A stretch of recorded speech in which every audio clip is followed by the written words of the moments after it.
Hi everyone. I welcome you on today's very interesting topic. As we always say that action speaks louder than words. Today, Africa lost a very great man, a hero,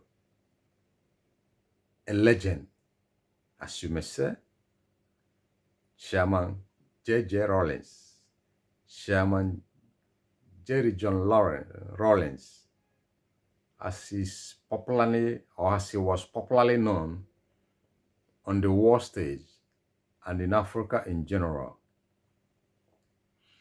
His first daughter, Dr.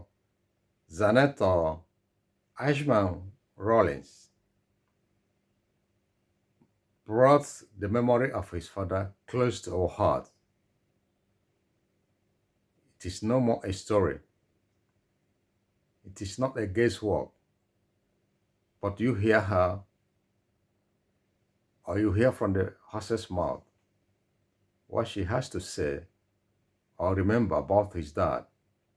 And that is a huge fact, a real story from the heart of a daughter with a golden heart. Hello, my name is Dr. Zanetta Ajman Rawlings, and I'm the Member of Parliament for Clote Kole constituency. I also happen to be the first daughter of His Excellency Flight Lieutenant Jerry John Rawlings and Her Excellency Nanakunedu Ajman Rawlings. I'm the first of 4 children. My siblings are Ya Santua, Amina, and Kimathi. And by God's grace, I also happen to have given my parents 3 grandchildren as their reward for not killing me, for being such a troublesome child. As children, we didn't grow up in the castle, so we had to see my dad sometimes on the weekends and maybe sometimes in the middle of the week. And this was because they wanted us to remain grounded and not feel detached from having a normal life. It also meant that we didn't see our dad every day, but we got used to it, and it just seemed normal anyway. I think my memories of him are a mixture of seeing him on TV, seeing him at various national events, and then of course we had the moments where we had family time, which was when we were a little bit older. And my dad has quite a wicked sense of humor. He just loved to pull pranks on people. And I suppose one of the other memories I had was when he first taught me how to fly. And interestingly enough, he's very, very precise and he's very exacting. So he would ask me to land in a specific spot. And if I couldn't, he'd make me fly around again and land again. And I remember on the day that he decided it was time for me to fly solo, as we came into land, as we were in finals, he said I should pretend like he had passed out in the plane and land the plane without him. And I was very offended by that at the time, I remember, because I thought it was bad luck to say things like that. But he ignored me. He just ignored me until I landed the plane. And as soon as we landed, he asked me to stop while we're still on the runway, and then he got out of the plane and told me to go. And I hesitated, and he said, "You're ready, so go." So I took off, and of course I was praying throughout as I was doing the circuit. And as I think I must have been probably on, I'm not sure which leg I was on anyway. And unfortunately, just as I'd taken off, my mother arrived on the scene and was asking, "Oh, Nazane wehi," and my dad just pointed up to the sky without saying a word. Oh, my poor mother, she's been through so much. And but thank God, I landed safely and everything, and that was quite an interesting experience. My dad taught me a lot of things. Most of the things I learned taught me how to ride horses, because that was something he's always been very good at. I think he's a bit of an animal whisperer. In the village, he has managed to get his dogs to be friendly with the cats and the birds, the peacocks and the geese, all sorts of creatures, including rabbits, and they seem to get along just fine. And it's the most phenomenal thing to see, because it's not very normal for you to see a dog not attacking a bird in the vicinity, and the animals just get along really well. And I think it speaks to his nature, which is people only see a certain aspect of him. And when you actually see the way he's able to create a certain atmosphere of harmony around him, it's something that it's quite special, and it's special. I think one of the things that I have learned from him that I'm passing on in terms of how I raise my kids is his love for precision. And he just does not like the idea of seeing something going wrong and leaving it as it. He didn't sugarcoat his words, but he's always had a good sense of humor. And I certainly hope that I'm managing to impart some of the things that I learned to my children. And one of the things I remember whenever we would drive out of Accra with my dad, especially on the way back if it was late, was whenever he saw there were elderly ladies or women who were on their own looking for transport to Accra, he always made sure we picked them up, whether in our vehicle or in addition with the escort vehicle as well. And it was an important thing to see, because he was never too big to help anybody, and he never looked at anybody as being below him or too small to be given his attention or to help. And these are some of the values that we picked up from him, teaching us to be grounded, to be compassionate, and to regard everybody as our equal and not to look down on other people. I remember that my dad also taught Yasanto and myself how to ride a bicycle. There was one morning when he was going back to the castle, and as he stepped out of the house, we went to see him off.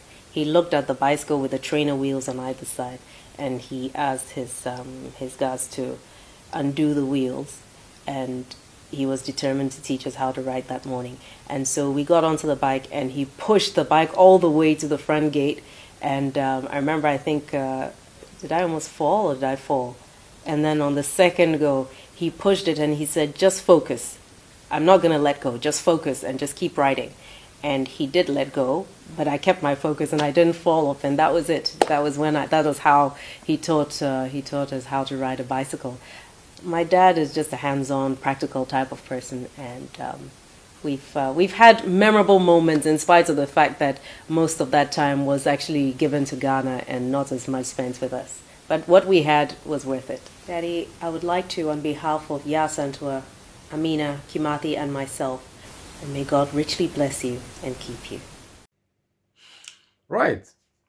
J J Rawlings is a man nobody can forget easily. J J Rawlings gave Ghanaians a new life. J J Rawlings brought Ghana on the world stage. He changed completely everything about Ghana when Ghana was completely down to its nail, when the economy of Ghana was next to nothing, when Ghana can never be discussed on a world stage, when men and women all over the world, people with integrity and wisdom, put Ghana like a leprous element. But today, no man, no woman will think bad, evil, corruption of Ghana. Although whatever might be affecting some African countries are really walking around in Ghana, but it's better than any other part of African country you can think about. Ghana today is a place you can reside and feel comfortable. Ghana today have no uprising of any type. They are going only on economic, amendments. And that is a foundation on the fourth generation led by the chairman, J J Rawlings. The legacy he left behind can never be forgotten in the political history of Ghana. The life he gave Ghanaians will be there till eternity. He is not a man you can send off with a stroke of a hand. If all African countries are today can boast of such a leader, one or two of them, I believe the problem facing Africa today will be a thing of the past. Today, African countries, Africans in diaspora, even locally, nobody can think good of anything from the leaders we had of this generation. Their name is corruption, and their watchword is destruction. None of them are progressive. They fill their pockets, their accounts, their families, their relatives with money. That is their name. Money is their name. Corruption is their name. Destruction is their baptism. And that is how Africa is today. And that's why a lot of white people all around the world do neglect Africa. They only care to suck the resources we have in Africa and get it down to their own places and to make it all of their places more beautiful than before. And that is why all of them are planning how to dread and destroy Africa gradually. But our leaders are so myopic that they can never understand and see all these things because they look outward for financial help and political help. Whatever any white man or white leader is talking, he cares to not to listen. He cares to change the form or the system. Their plan is that Africa will be destroyed. Africa will never rise from its nail. But the use of Africa are the people I'm talking to. We need to change history. We need to change the system. We need to change this writing that is seen on the wall the white man have done against Africans. We must stand up and take a decision for new Africa. Things must change. We must rewrite this script written by white men. We have to stand up and answer our name. We have to stand up and change things so that tomorrow will be greater for Africans in general. This is not time for discrimination. This is not time for name callings. Because we need to emulate what Chairman J J Rawlings did. He ruled Ghana from 1994 to 2001. He was the chairman of ECOWAS from 1994 to 1996.